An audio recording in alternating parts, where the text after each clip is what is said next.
What's up YouTube? Just thought I would make a quick video on how to handle crested geckos.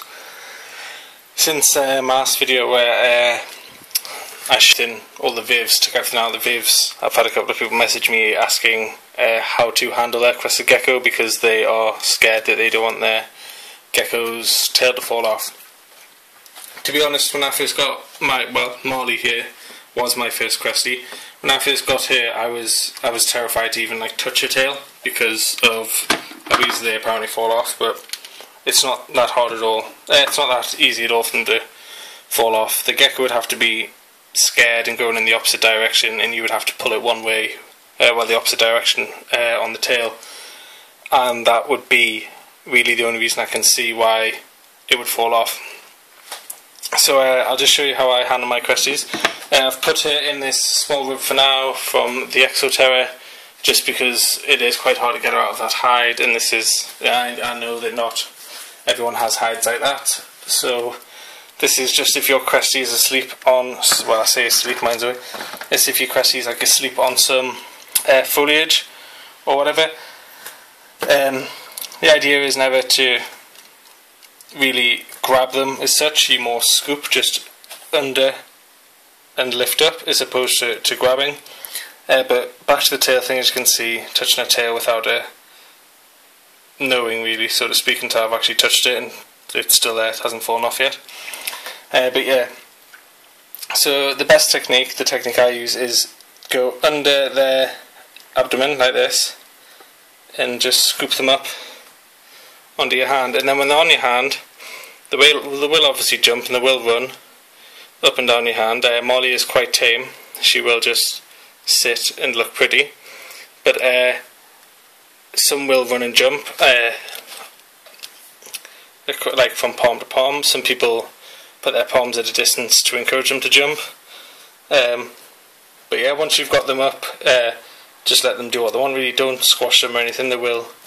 That probably will cause them to just going to jump, I think. That will cause them to obviously drop the tail. They will become quite scared. Also, I have had a friend who bought a cresty, took it home, put it in the viv, and its tail fell off for absolutely no foreseeable reason. I think she's about to jump, for absolutely no foreseeable reason whatsoever. I know this happens to a couple of cresties, I know it's happened to a couple of people. Not entirely sure why this happens. Oh, there we go. Not sure why this happens, but unfortunately it does. But yeah, as long as you really follow that scooping and not grabbing technique, you should be fine. Again, even if she's on something like this, there's no need to grab, just gently lift her up. As you can see, it is an open hand there, it's not closed around her, and just lift her up, and then once she's here, just let her do what she wants, which is probably jump again. But yeah. Oh, there we are again. Yeah, it is quite scary on the jump. I mean, they have jumped from a distance of 3 foot, which is the height of this viv here, the Bosk's viv, a foot higher than these 45, 45, 60 exos, and landed and been fine. I've seen it happen in shops, I've seen it happen in obviously the bigger Exoterras, which are 3 foot high. It's nothing to really worry about. They are quite a hardy animal. I mean, they jump in the wild, that's what they do, so it's not like you're dropping a leopard gecko or something that's not a boreal and not used to being up a height. So yeah, that is how to handle crested geckos, or that is how I handle crested geckos.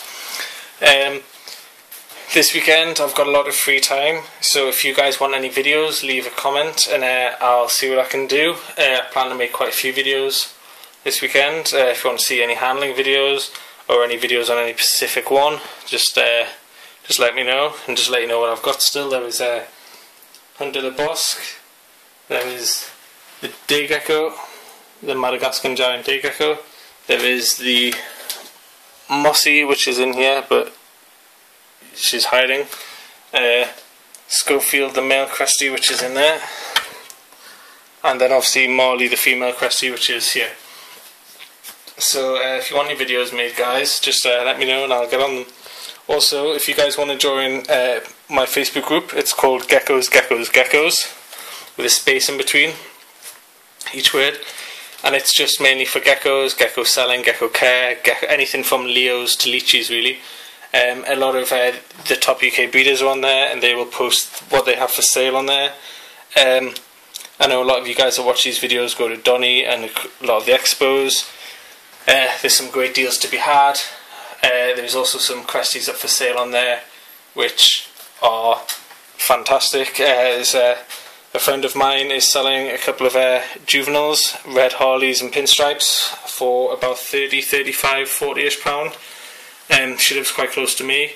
If any of you guys want them taken to Donny, she's not sure if she's going yet, but if you guys send me a message on here or on Facebook, I'll try and arrange something where if you pay or something, I will pick them up for you and take them to Donny. But there's some gorgeous specimens there. So yeah guys, that's geckos on Facebook, and I'll see you later. Thanks for watching.